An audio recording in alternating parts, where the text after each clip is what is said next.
Hello, this is Jack. We're at Desertfest 2017. This is day number 2.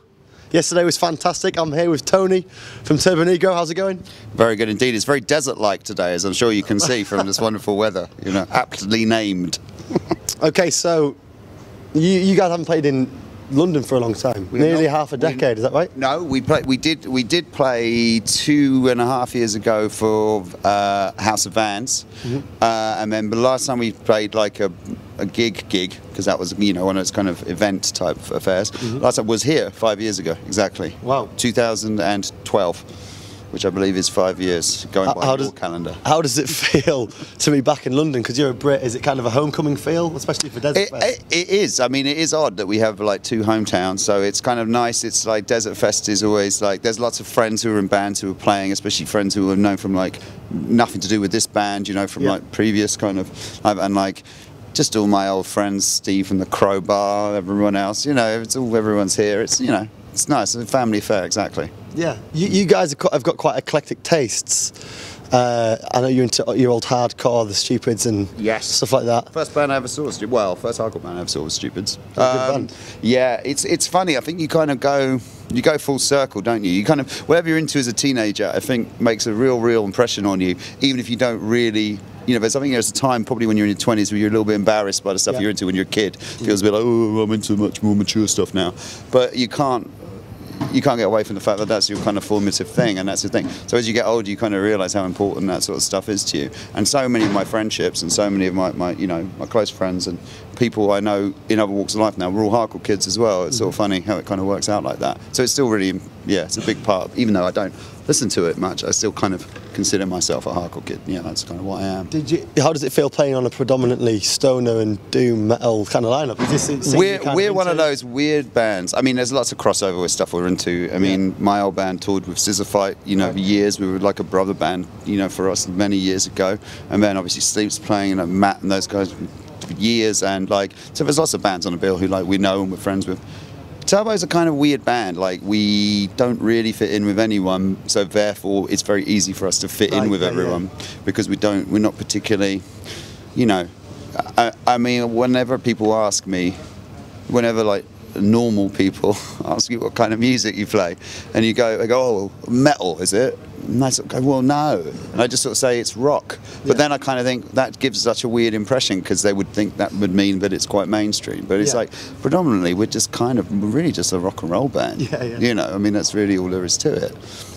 What do you think is... So you've got this massive fan base, the Turbojugend, and 2,300 chapters worldwide, if not more, and it's been around for nearly over 2 decades. What do you think is the lasting? Because you're a Jugend yourself, is that right? I was. It's true.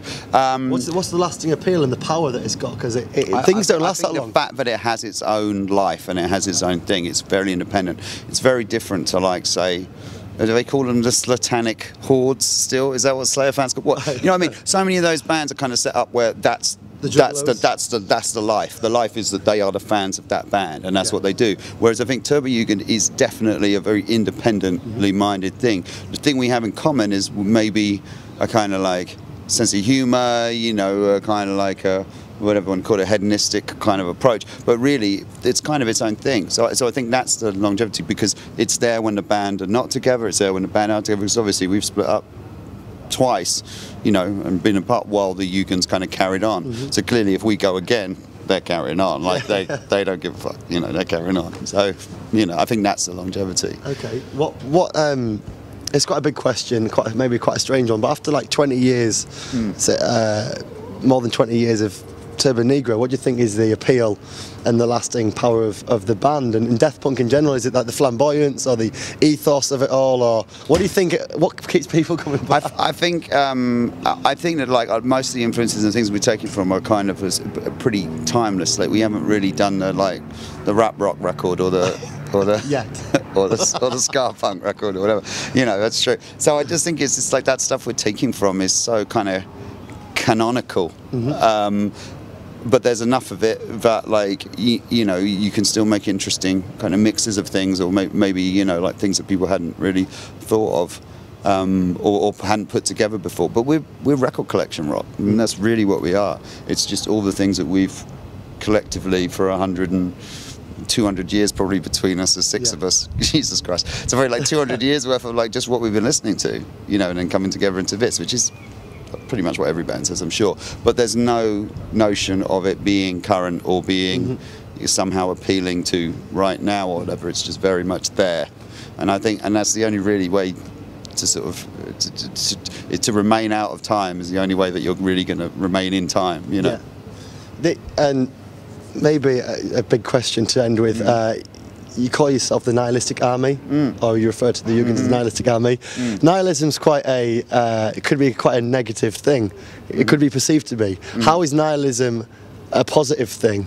How is it something to preach?